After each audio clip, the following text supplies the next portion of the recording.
人生无常，大肠包小肠，你们都拿我当池子里的希腊少妇啊，向我许愿。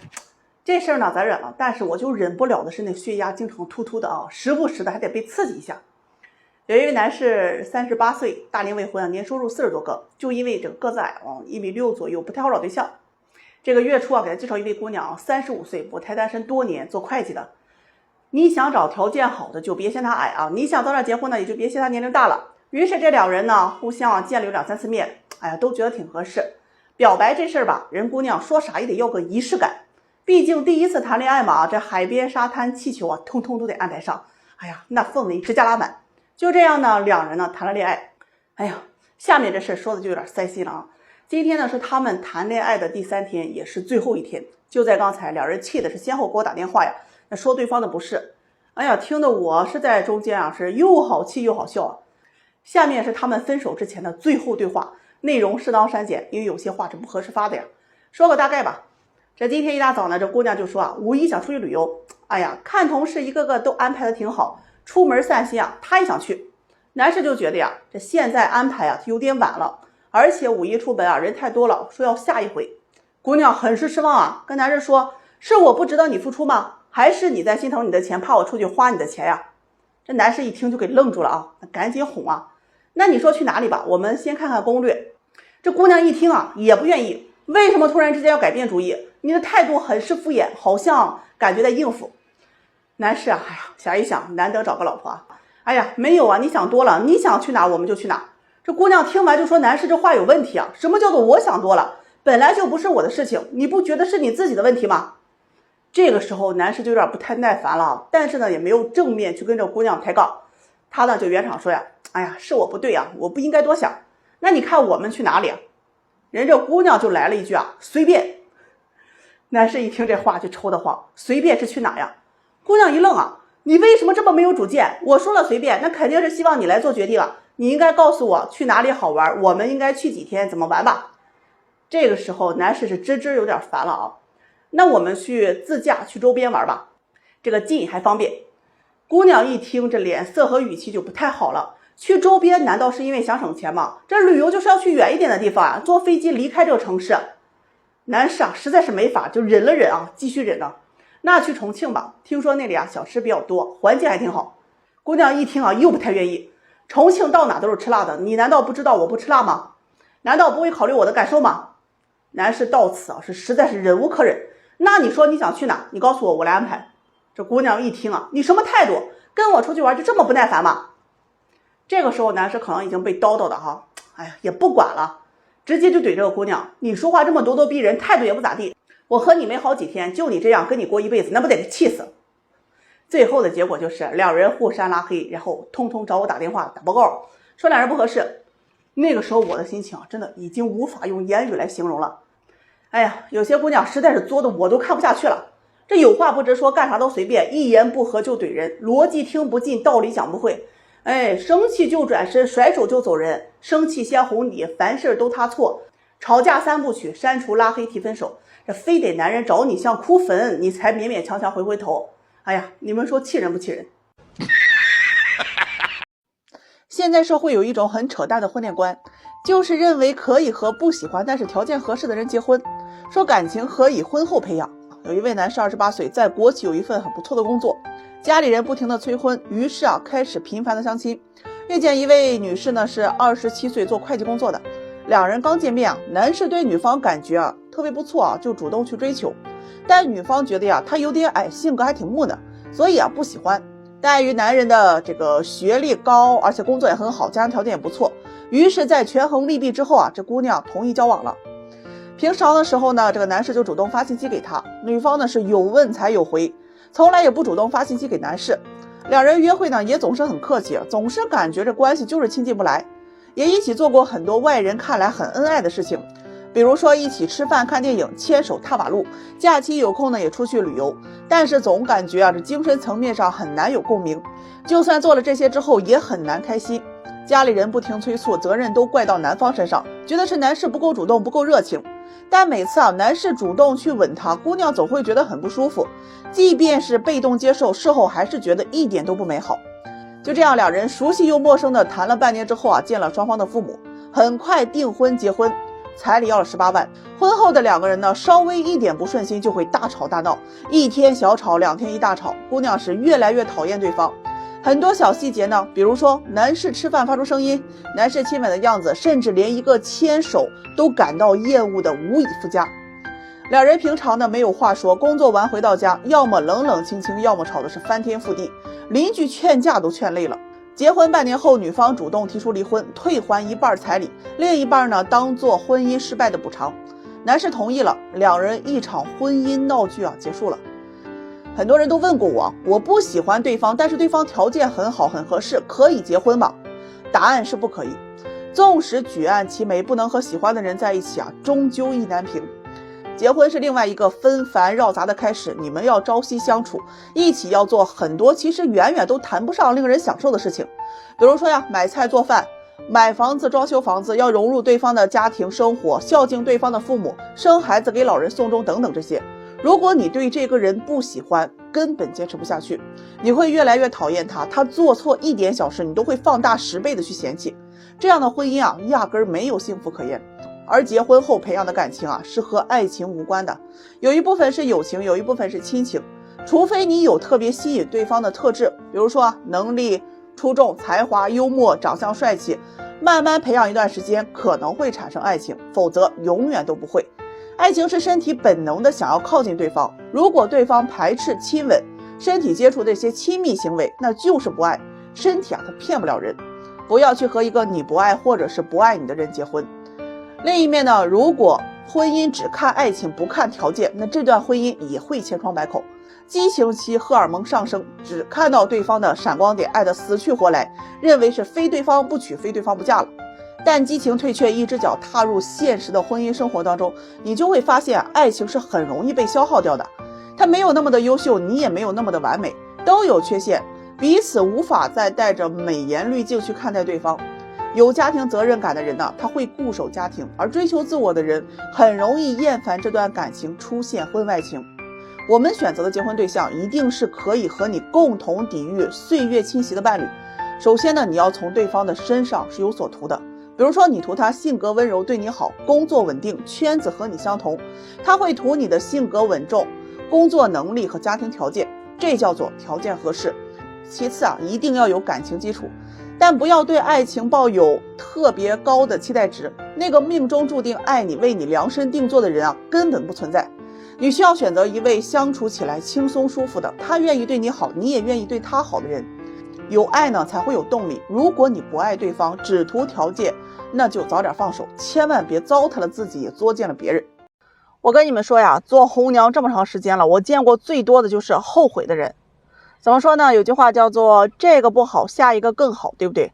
但事实是大多数都是上一个更好。很多人呢都栽跟头栽到下一个上面去了。大约5、6年前呢，我刚做红娘不久就有一个姑娘是一名护士，个子挺高，皮肤也挺白长得反正挺漂亮的。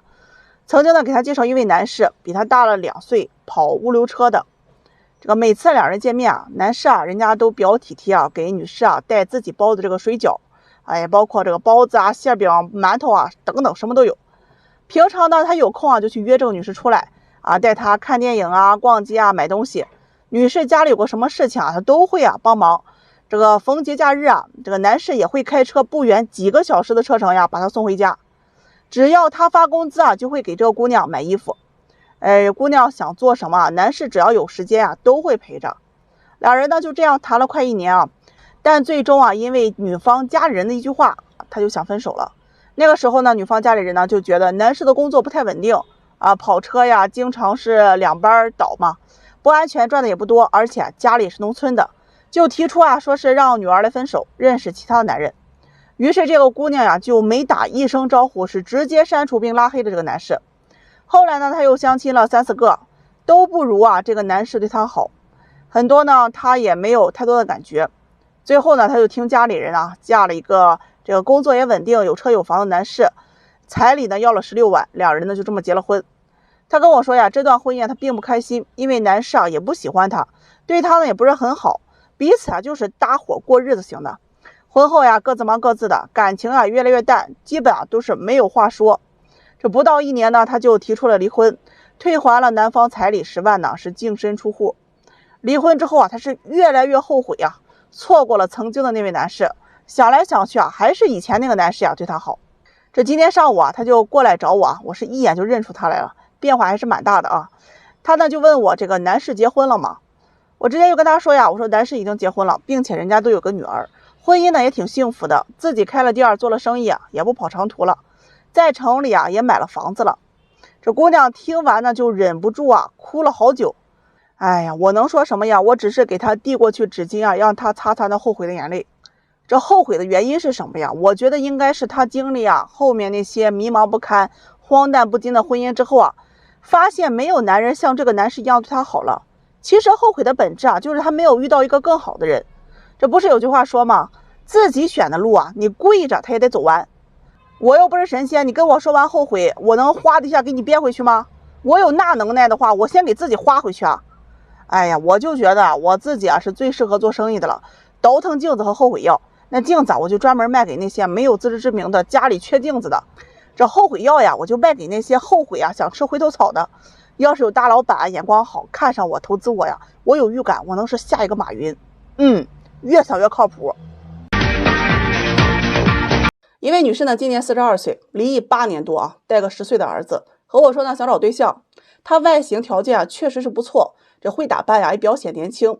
那自己是卖化妆品的，这疫情期间啊，这个买卖不太好干，日子呢是过得紧紧巴巴的。这养儿子啊，每年的花销呀至少也在3万多。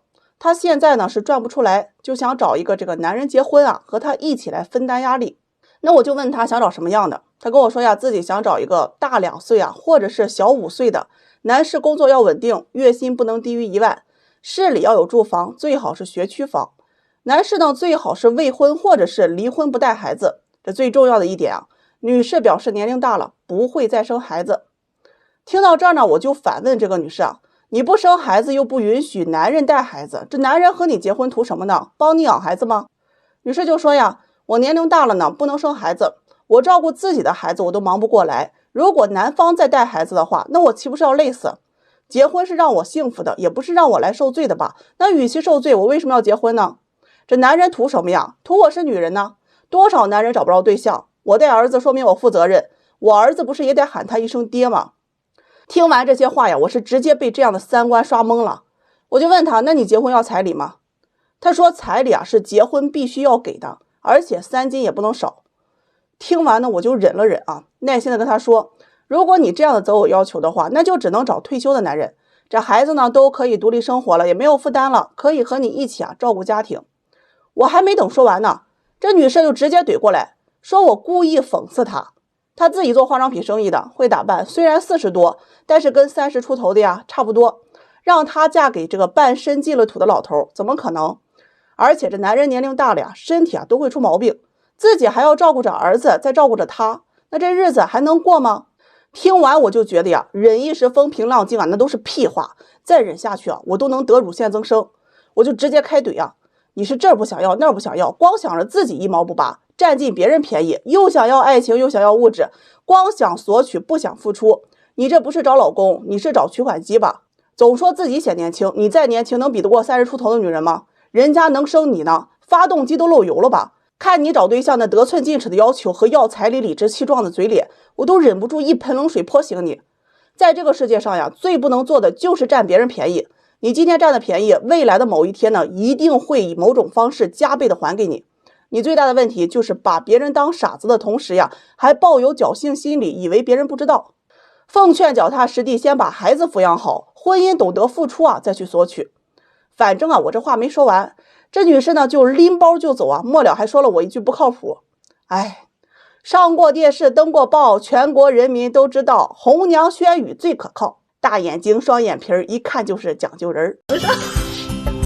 当今的乡村现状，农村是一群男人抢一个普通女人，城市是一群女人抢一个优质男人。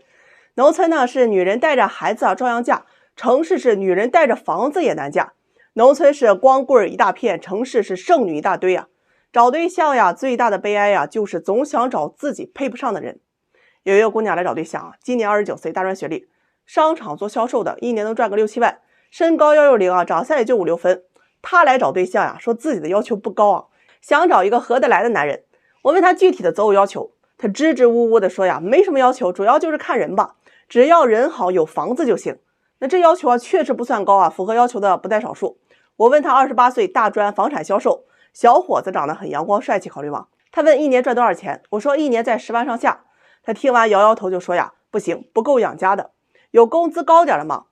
有一位31岁的男士开了一家小饭店啊，赚的还行，一年20万左右，人好也踏实。他一听啊就说这钱赚的还可以，但这工作不太好，开饭店肯定很累吧，起早贪黑的，有没有工作好一些的？我忍了忍说呀，有一位29岁小伙子，身高170，长得也很阳光，程序员，年薪在20个左右，有车有房。他一听就说不行，个子太矮了，有个子高点的吗？听完我是直接就问他呀，你明确点告诉我你要找什么样的行吧？他说33岁以内，未婚，身高180，年收入30万以上，学历本科，有房子，父母要求有退休的。我这一听，好家伙，你这要求也不少啊。我问他符合这些要求的你都可以认识是吧？他点点头说是。我说有位男士啊，33岁，未婚，做电商，一年30-50个，也有房子，还没有贷款，父母有退休，你考虑吗？他听了之后反问我呀，条件这么好，怎么还单身啊？我说这个男士啊，他长得丑一点啊，脸大，不太好找。这姑娘一听啊，丝毫不带犹豫的说不行，想要找个阳光帅气的，毕竟得为后代考虑。我又给他找了一位32岁的男士啊，做销售经理，常年出差，年收入20万左右，个子很高啊，长得也很好。这姑娘一听啊，说不行，要找个离家近的，得陪着自己的。气得我呀，忍着又给他找了一位中级版，男方29岁，长相很帅，合眼缘，身高180啊，有车有房，月薪2万多，这性格也温柔有担当，不抽烟不喝酒不打游戏，父母有退休。他一看啊，终于满意了啊。结果男士资料卡上写着不会做家务，这姑娘又说啊，不行，希望找个会做家务会做饭的。那一瞬间真的气得我不打一处来呀！王八赶紧劝我，忍一时风平浪静，千万别得乳腺增生啊！我反正呢也是没好气儿怼了他啊，你这儿不行那儿不行，挑挑拣拣，自己大专要找本科，自己160要找180，自己长相5分要找8分的，你拿我这当女娲了，你可以给你造人了是吧？前面信誓旦旦的说了半天的鸡毛蒜皮，后面又出了一堆小要求，结果前面的要求都当放了屁了。总结一圈下来，就是要找个长得帅的又多金，情商高的，还得会赚钱的。那你找我干什么呀？你找王思聪去啊！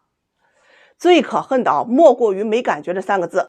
鬼知道你嘴里的合眼缘没感觉到底是什么标准啊？光有感觉这3个字啊，就造就了多少大龄剩女啊！虚头巴脑整了一堆，这叫什么？思路不清加认知错误，真的是王八想骑凤凰，白日做梦了。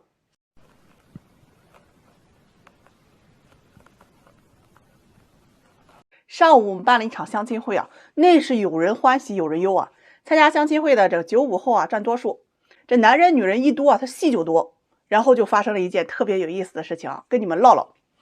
有一位男士呢是93年的研究生学历，有车有房呀，上市公司上班啊，年收入在30万左右，父母都是公务员。小伙子长得也很帅哈，身高呢1.8米几，身材也很好，会打扮。他是被女孩子们表白最多的，有大约得7、8位的姑娘喜欢他吧。不过我们这边啊是有游戏规则的，就是从里面这个筛选出自己中意的啊，最多3位。男士估计呢是看眼缘，就从中啊选择了3位长得最好看的。人家3位这个女孩子啊一排啊站好之后就开始轮番表演了。第一位女孩子啊介绍自己啊，说是97年的大专学历，学的护理专业，在医院工作，说自己啊是有耐心有爱心，喜欢跟老人生活在一起啊，也会照顾人。主持人就问她有没有其他的兴趣爱好之类的，这姑娘说有啊，喜欢跳舞，然后表示啊愿意给男士啊跳1次舞。舞呢是霹雳舞啊，效果怎么样咱就不说了，反正呢是给男士尬的一激灵啊。后面的男士就问这个姑娘啊，她期待什么样的婚姻生活？这姑娘听完就说呀，想做全职太太，在家里照顾老人和孩子。男士听完呢也算满意的点点头啊，然后就到了第2位女士了。人这姑娘可厉害了啊，94年的本科学历，17岁上大学，21岁毕业，去了电视台就做导演啊，从导演转行做了广告。25岁啊，成功拿到了第1桶金100万，然后买车买房啊，后面人生开挂了，加入了海参行业，开了3家店，现在29岁就已经啊轻轻松松实现年入50万了。人姑娘介绍完之后啊，和男士很霸气的说呀，我看上你了，你跟我走，管你衣食无忧。这把男士给撩的那是合不拢嘴啊。然后这姑娘就补充说呀，自己不会跳舞，但可以为男士来唱一首歌，漂洋过海来看你。这唱完之后啊，我也不评价了，毕竟咱唱歌也不咋地。人姑娘也表示啊，说知道不咋地，但是啊，她呢也不想输给别人啊，也想为男士做点什么。这男士就反过来问这姑娘看上他什么了。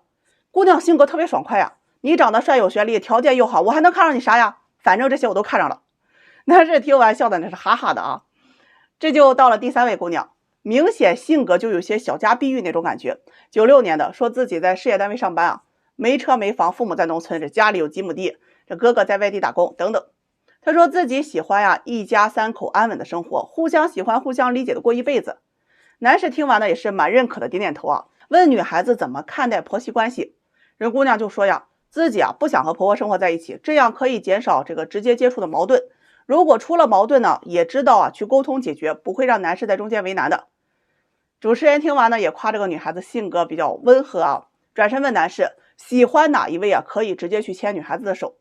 台下呀，好多男士啊，大家都在起哄啊，说要选第3位，但最后啊，这个男士啊是直接走到了第2位身边，说自己很欣赏女方的性格和努力上进，很想认识她。这个时候呢，出了一个小插曲啊，这毕竟啊，女人多了，这个戏也多呀。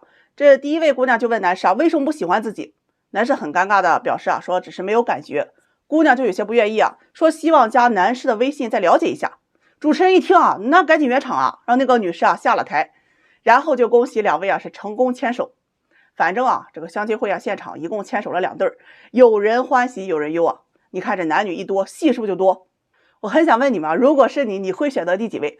千万别跟我说我都喜欢，这可咋整？真的，我这个脑子现在梦梦的，一片一片全是星星，真的。上个月给一位大姑娘和小伙子介绍相亲啊，2人刚见面呢，互相感觉都还不错。小伙子觉着呀，这姑娘很合眼缘啊，姑娘也觉得小伙子是年收入很可观。于是2人见面之后啊，就开始聊天，互相问候嘛。小伙子很是积极啊，嘘寒问暖，这各种礼物红包啊一应俱全啊，就差摘天上的星星了。女方呢倒也回应，但基本上男士找才回复，从来也不主动问候，就这态度啊，哎呀，人家男士啊是绝对不影响的做舔狗的心啊，一有空就去给姑娘当司机，一到周末吃喝玩乐加导游啊，一条龙服务安排上。半个月之后啊，这个男士的妈妈呢主动请这个姑娘吃饭，并送了一套化妆品，价值2000左右，姑娘呢也收了。之后这几天呀，男士依然对这个姑娘是嘘寒问暖，人姑娘呢也依然是有问才有回，不问不回的态度。慢慢的，男士啊就主动聊天呢越来越少，最后直接啊就不发信息了。这姑娘觉得很奇怪呀，就发信息问男士啊，怎么最近也不追她了，也不联系她了。男士过了好久啊才回信息说呀，我相亲认识了其他的姑娘，对不起啊，我觉得我们不合适。好，于是这姑娘是气势汹汹的跑我面前呀，把男士是从头到尾啊，那是祖宗18代啊都给问候了一遍。大意就是啊，男士是个渣男，正在追求她的时候又认识了别人，不负责任。我听的是云里雾里啊，给男士打个电话。男士说呢，他对女方一直都很热情，也很喜欢，家里人呢也很看好他，但是他总是一副高高在上的感觉，不热情呢也不积极的去处理关系，他觉得很累，慢慢的就不想联系了。男士以为啊不联系了就是断了关系，谁知啊姑娘又来问他，他才说了自己啊已经相亲了。挂了电话，我问这姑娘，你到底是喜不喜欢这个男士？她说感觉还行啊，谈不上喜欢，需要考察一段时间。既然你愿意认识，怎么就不积极一点呢？他说这谈恋爱啊，本来就是男人追女人，何况我也没有很喜欢他呀，我对他好不是显得我自己太廉价了吗？这观点真的听的是无法忍受啊！你搁相亲市场上装啥仙女下凡呢？相亲啊都是要双方积极表达这个交往诚意的，人家积极主动了那么长时间，甚至还安排长辈和你一起吃饭，给你那么贵的礼物，你表达过什么诚意呢？他说我都接受了呀，他和我聊天我也回复，他请我吃饭我也同意，哎，他送我东西呢我也收了呀，我这个也是积极回应了。听得我呀血压蹭蹭蹭的上到180呀，人家只是和你相亲，他不是你男朋友，没有义务得一生一世的追求你吧。你但凡在他请你吃饭的时候假装抢着买下单，或者回点小礼物，他回家之后问问他到家了没有，平常主动关心一下下，关系啊也不至于发展成这样。这也算是本事啊，人家那些啊装成卖茶女的抠脚大汉都比你有女人味啊。这姑娘听了也很委屈啊，说他凭什么和我相亲的时候又要认识别人啊？哎呀，听得我那是气不打一处来啊。这有些人啊毒鸡汤喝多了，这毒血攻心，拎不清现实了。你都进了相亲市场上了，还在做着呢四海之内皆我霸，都得宠着你的塑料公主梦呢。相亲都是有目的性的，忙的时候呢，一个女人呢能够见2到3个男的，这是常规操作。一个男的一天见2、3个女的呢，也是非常正常的。然后男女双方就开始在自己这几天见的这帮人里面互相挑选。今天我约你，明天我约他，后天他约我，这个就是相亲。相亲好几个都是渣男的话，那你太埋汰渣男了。啥时候门槛这么低了？相亲遇到合适的、喜欢的，就要主动积极去给些回应。给你发条信息，好几天不带回的，死了吗？这活着呀，就主动给回个信息，不合适就拒绝。网上霸道总裁的爽文看多了，一副只享受不付出的样子。别忘了啊，现实当中有一种东西叫做人情世故。就像你花钱送礼求人办事是一样，你收了礼，你总得帮我把事儿办成了吧？不能办啊，咱就甭收。成年人恋爱很难做到呀，付出不求回报的。最可怕的是呀，莫过于一个懂得人情世故的和一个不懂装懂的人谈恋爱，利用性别优势去消费另一方的。奉劝呀，这个不行，下一个更好，别被那么吊着。走。说点彩礼那些事儿啊，有一个活我最不爱干，那就是提亲啊。那家伙一问到彩礼就一个个跟炸锅一样，现场就跟那菜市场一样讨价还价。有的人家呢还通情达理啊，这彩礼呢看着能力给，这有的呀要了20万都觉得亏了呀。结婚当天哎不下车，你非得再给我10万。哎呀，人生不易啊！今天上午就提心吊胆，跟男士一起去女方家里提亲去了。咱就把这个过程给你们说说啊。先说一下这个两人的情况。男士是92年的硕士，在国企工作，年薪在20左右，独生子啊，父母都是公务员。这个女方呀是94年，3本是艺术类的啊，待业在家考公务员，父母是农村的，有一个弟弟。两人呢是自由恋爱了2年，同居1年多。恋爱期间呢，这个男士每个月是给女方生活费在3000左右，还给他还了外债7万，再加上生活开支啊等等，这2年期间啊花费了将近30万。上午去的时候，这姑娘和弟弟还有妈妈在啊，爸爸去干活了。我们到了之后啊，这双方啊是嘘寒问暖了一会儿，后面呢就开始聊到这个结婚的要求了。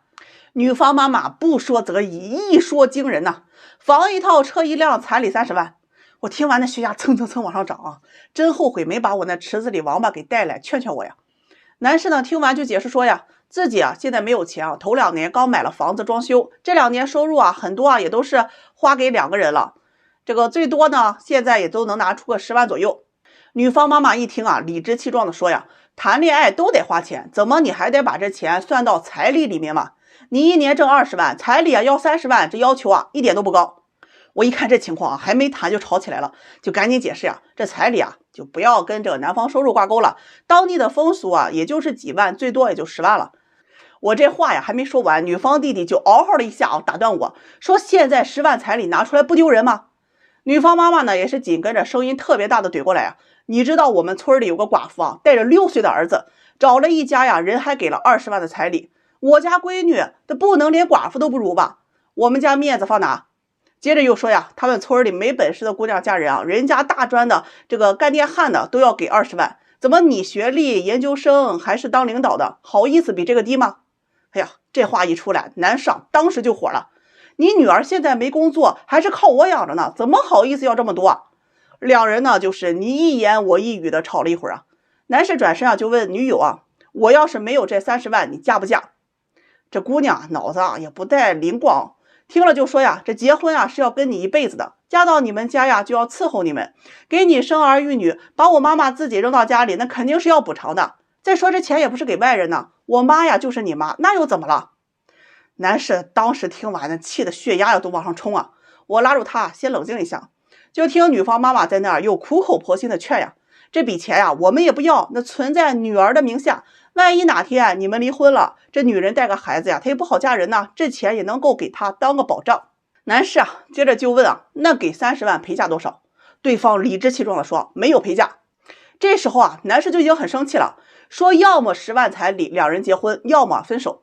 对方一听啊直接说啊，这10万可以，但房子啊必须得加名字，车也得是女方的名字。哎呦，你们没看着对方那要钱的嘴脸啊，上辈子土匪这辈子都投胎他们家了。我劝女方，我说你们家这个条件啊，聪明点的不要彩礼也会嫁。男士硕士年薪20万，独生子，父母在政府工作，这条件啊够优质了，多少人都想认识。姑娘你马上30了，去相亲也是一个不讨好的年龄，没有工作，各方面条件一般，分了手你根本就不会找到他这样的。我还没说完呀，他弟弟就说呀，我姐那是要考公当官的。哎呀，那底气让我觉得啊，那都不是考公了，那是要考总统了呀。双方呢又因为啊是谁配得上谁啊，又吵了一会儿。最后他弟弟是直接起来啊撵我们出门，说我姐有的是人追啊，连彩礼都不舍得给，以后啊对我姐肯定也不好。男士气的呀，出来就给他女友打电话嘛，结果呀是被拉黑了。说个最终结局啊，这个男士啊联系上女方了，要求女方必须还给他10万，而且分手，都是有转账记录的。这女方一听啊不同意，而且还去挽留这段感情。沟通到最后啊，就说这个分手可以，这个钱呀5年之内再给他，并且呢录了这个电话录音。男士呢就拿着这些证据啊，决定起诉法院，说对方既然不讲情面呢，也休怪他狠心了。最后劝那些因为彩礼吵架的买家和卖家们，如果婚前都能产生巨大分歧啊，这日子往后啊他也过不好的。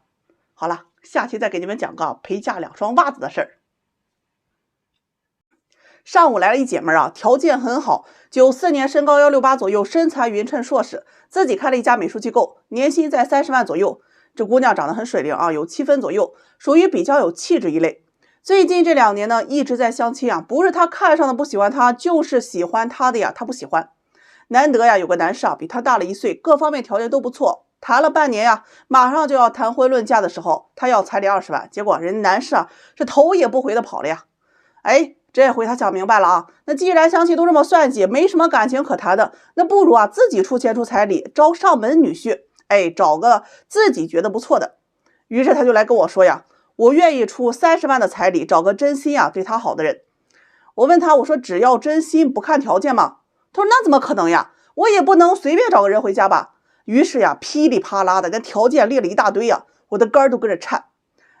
这第一啊，男士学历985或者211本科以上，毕竟呢他是硕士，学历不能差太大了，不然2个人这思想层次啊他不一样，怕以后沟通困难。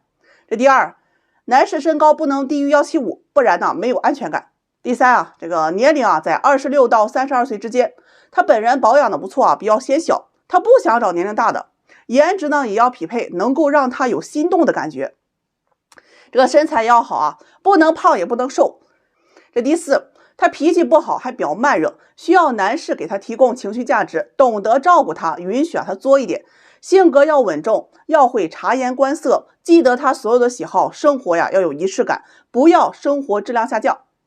这第五呀，这男士家庭啊也有规定啊，条件一定要好，父母一定要有存款，有社保，有退休保障，而且婚后不跟男方父母同住，因为他不太会处理复杂的关系。另外啊，这婚后啊他也不做家务，不带孩子。这第六，男士收入啊不能低于20万，比他高最好，房子他出，男方啊要出装修，婚后男士要上交工资等等。哎呀，听完之后啊，目瞪口呆，都很难表达出我的反应啊，五脏六腑都跟着颤呢。你都要找上门女婿了，怎么男方还得给你出钱装修房子呢？他说我给了彩礼，我都没钱了呀，他肯定要带回一些。哎呦，听得我特别无语啊，这不相当于什么都没给吗？我问他，我说那你房子给人家加名吗？毕竟人家出装修了呀，万一离了那什么都没了，起码得给个保障吧。他说这房子是我买的呀，肯定不能在他名字，绝对不商量。那一瞬间啊，哎呀，他把我怼的是哑口无言呀。我问他，我说你觉得这样的男士凭什么能跟你在一起啊？人家有学历，有能力，有情商，还会做家务，长得还要帅。他说我给彩礼30万呢，我给这么高，我不能只是找一个男人嫁了吧，我是要找高质量的男性。说实话，我做婚恋这么长时间，真的第一次遇到这么个找上门女婿的。我和他说啊，这年前啊有个女方人家也找上门女婿，是不忍心女儿啊出嫁，所以啊去招的。人家出60万的彩礼，直接送房子1套，再加1辆奔驰。结婚之后啊，每年给男方啊家里补贴10万，不需要男方啊给任何东西，唯一就是要求男士啊工作好，硕士以上学历就可以。你看看你这要求，比正常找对象的人要求都高。你希望你付出的30万一定要货有所值，可符合这项要求的男人，人家觉得你不值呀，干嘛要选择给你当赘婿呢？姑娘听到我怼她呀，觉得特别不爽，和我说呀，那你给我找找这样条件的人，我嫁过去啊也行。我问她，我说就这条件的男人，结婚你还要彩礼吗？她一听啊，怎么可能不要啊？我嫁过去啊，那彩礼肯定是要给的呀，这少点也行啊。我问少点是多少啊？她说起码10万。我一听，我说你这情况我帮不了，就这条件的男人不给彩礼啊，都一堆人抢着要呢。你揣着30块钱和我说要买辆法拉利，你觉得人家认为是我傻还是你傻呀？根本就不是现实的事儿啊！这姑娘听完就跟我说呀，说我眼界太小了啊，她朋友啊都不如她，嫁的条件啊都特别好，有车有房，年收入都几百万了，结婚啊人家对方都给了彩礼30万，怎么轮到她10万的彩礼都不能要呢？说完呢就拎起包就走了。哎呀，现在这年头啊，这个刺猬看门啊，他也不靠不住，啥人都给我往里放，下次再这样我就生气了。